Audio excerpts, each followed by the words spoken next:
Bom dia, pessoal, tudo bem? Estamos iniciando aí o nosso novo conteúdo, a parte de gases e suas transformações. Mas o que vem a ser isso, né? Primeira parte aí a gente precisa entender a diferença entre gás e vapor. Apesar de que muitos confundem, ou para muitos isso é a mesma coisa, a gente tem o seguinte, o que vai diferenciar isso primeiro é a temperatura crítica, ou seja, o vapor é a matéria no estado gasoso, estado esse em que ele pode voltar a ser transformado em líquido muito facilmente, ou com aumento de temperatura. Com o gás, isso não ocorre do mesmo jeito, ou seja, o gás ele é um fluido impossível de ser transformado em líquido, ele é impossível de ser liquefeito. Então, com um simples aumento de pressão. Então, exige algo a mais. Então, para isso, a gente tem a diferença entre gás e vapor. O vapor ele pode ser facilmente, ele pode voltar rapidamente para o estado líquido, apenas com a variação de temperatura. Já o gás, não. Tá? Então, por exemplo, como que os gases se comportam? Uma determinada substância no estado gasoso é um gás se a sua temperatura for superior à temperatura crítica. Tá? Então, a temperatura crítica é aquela temperatura bem alta em que uma simples mudança de temperatura não faz com que esse gás volte ao estado líquido. Tá? Agora, se a temperatura for igual ou inferior à temperatura crítica, aí então essa substância é vapor. Então, o que nós vamos estar vendo aí a respeito dos gases e as suas transformações?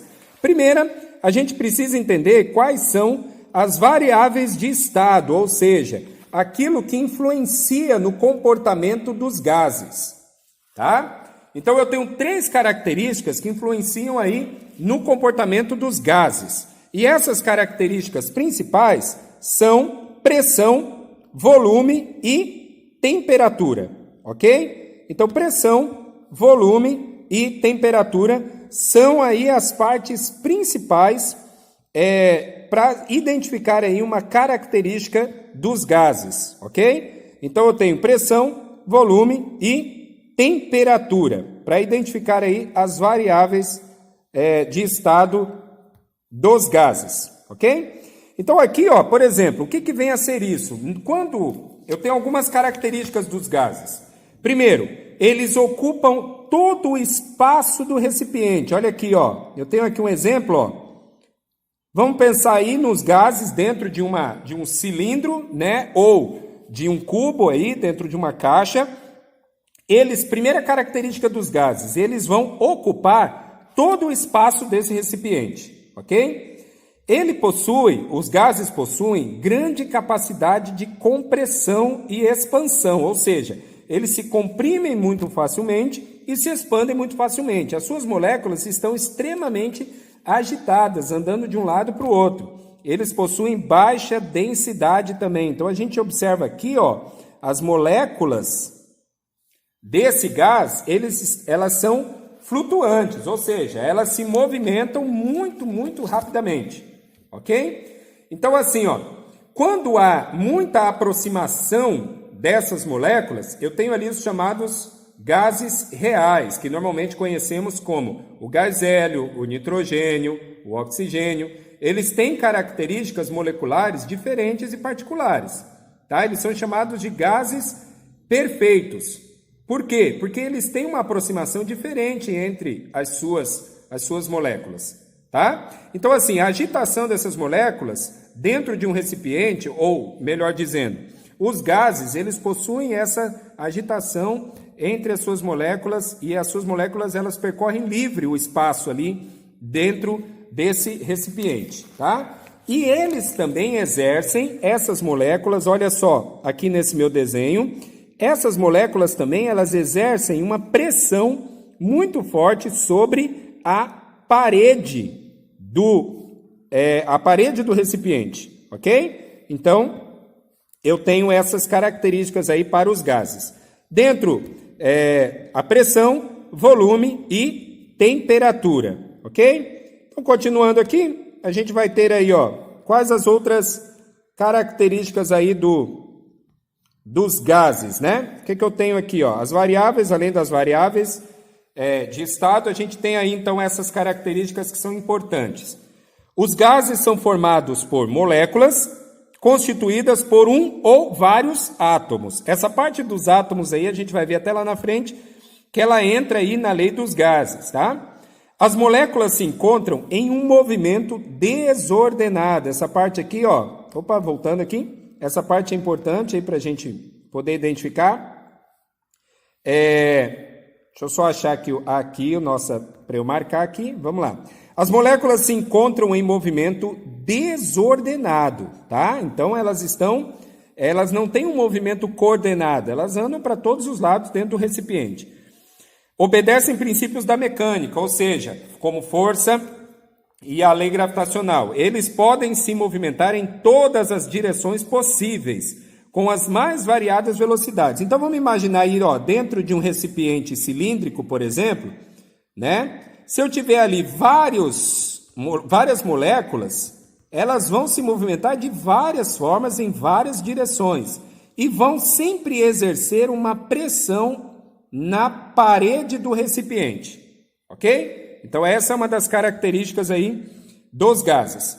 Por ser um número muito elevado de moléculas, a direção e a velocidade, elas o quê? Mudam constantemente, ok? Então essas são as características aí que nós temos nos gases. A outra parte essa parte aqui dos moles a gente vai estar vendo depois, essa lei de Avogadro também. E agora essa parte aqui, ó, a gente entra em uma das relações mais importantes aí dos gases, tá? A relação entre as suas variáveis. Então eu tenho ali pressão, volume e eu tenho pressão, volume e temperatura. Então olha só, quando quando duas dessas variáveis se alteram, ou seja, uma vez que é alterada pelo menos duas dessas grandezas, a gente vai ter uma mudança do estado dos gases, ok? Então, se das três grandezas que a gente tem, pressão, volume e temperatura, se duas dessas forem alteradas, a gente tem, então, uma mudança de estado físico do gás, tá? Aqui são as unidades de pressão, isso aqui mais para frente a gente vai estar vendo. Então vamos lá para a lei geral dos gases. Olha só, essa é a fórmula que você vai utilizar muito, tá bom? Então essa é a principal fórmula, é chamada de lei geral dos gases. Eu tenho nela o quê? A relação entre a pressão, tá? Que a gente já viu lá atrás sobre pressão, que é a gente usa a unidade de medida, o ATM, a temperatura e o volume, ok? Então essa daqui é a lei geral dos gases. A primeira parte que a gente vai estar vendo é quando há uma transformação chamada de transformação isotérmica, tá? Quando existe uma transformação isotérmica, como o próprio nome diz ali, ó, o que é a pressão isotérmica? A pressão isotérmica é quando a temperatura se mantém, ou seja, o gás ele não sofre uma variação de temperatura, ele sofre apenas uma variação de pressão, tá? Então vamos anotar aqui, ele sofre uma variação de pressão e uma variação de volume. Agora, olha só o desenho para a gente poder entender aqui a relação entre pressão e volume nos gases. Quando eu exerço uma maior pressão, ó, tá vendo que aqui eu diminuí o espaço, ou seja, a pressão e o volume, isso a gente viu lá atrás, da parte da hidrostática também, a pressão e o volume são grandezas inversamente proporcionais, ou seja, quanto maior for a pressão, menor é o volume, tá? Então, se eu aumento a minha pressão, eu diminuo o volume, tá? Olha aqui, ó, eu aumentei a pressão, ó, diminuí o meu volume, tá vendo aqui a setinha para baixo? Eu diminuí o espaço aqui dentro, as moléculas elas vão se sentir pressionadas, porque elas vão ter menos espaço ali para percorrer, então vai aumentar a pressão. Quanto maior a pressão, menor o volume. São grandezas inversamente proporcionais. Essa daqui é a chamada de lei de Boyle, que é quando eu tenho uma transformação isotérmica, ou seja, uma transformação na mesma temperatura. A temperatura aqui você vê que ela nem aparece. Lá na fórmula que a gente tinha, deixa eu só apagar aqui essa parte, na fórmula que a gente tinha o seguinte, ó, olha só. A fórmula geral da lei dos gases, ela tem aqui embaixo, ela tem o quê? Ó, temperatura, ok? Na transformação isotérmica, o que que acontece? Essa temperatura, ela não interessa, porque ela é isotérmica, ou seja, mesma temperatura.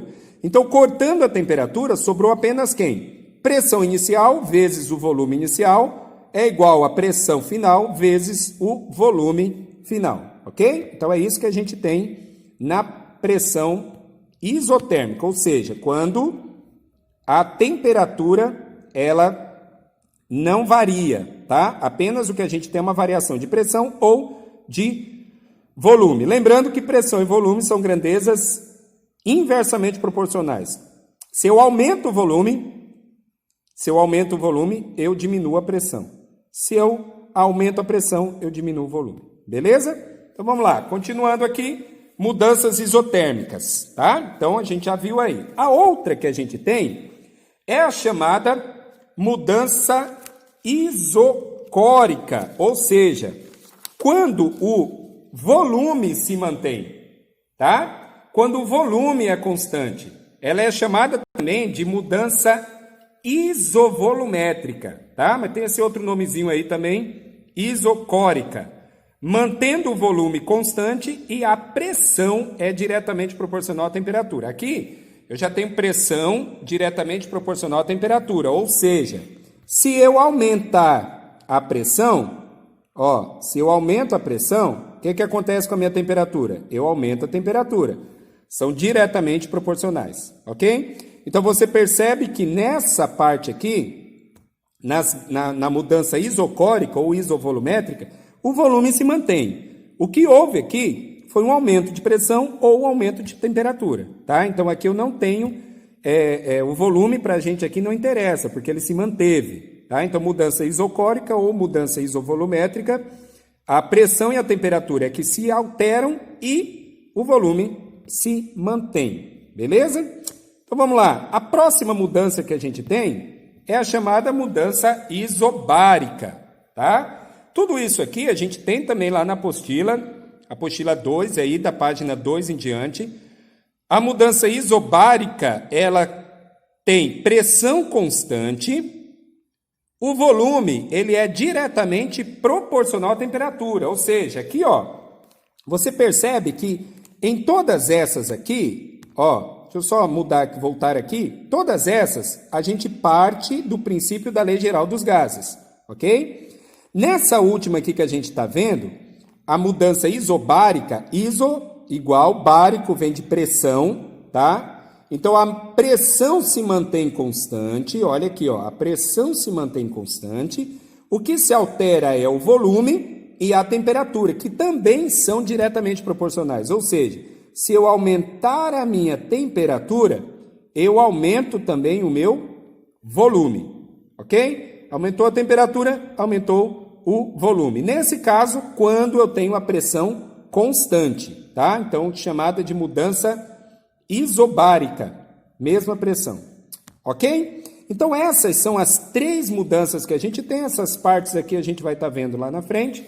E, por último, a lei dos gases perfeitos, que são o quê? Todas as variáveis podem ser combinadas com relação a... Você viu que aqui, ó, a gente tem as 3 principais características dos gases que influenciam na alteração do estado dos gases, pressão, volume e temperatura, só que aqui a gente acrescenta 2 coisinhas.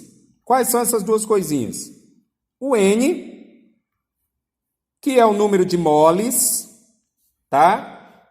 Que o gás tem, isso aqui o exercício normalmente vai dar, ou esse R, que é a chamada constante dos gases ideais, tá? Que é 8,3 joules por mol e Kelvin. E uma das características principais também nos gases, a temperatura, ela é sempre em Kelvin, ok? Então, se o exercício der uma temperatura, por exemplo, em graus Celsius, nós temos que transformar ele antes em Kelvin, tá bom? Então essa é a parte inicial que a gente tem a respeito do estudo dos gases. A gente vai estar vendo aí agora um exercício também, vou estar mandando aí o vídeo de um exercício resolvido, para a gente poder estar aí fixando essa parte da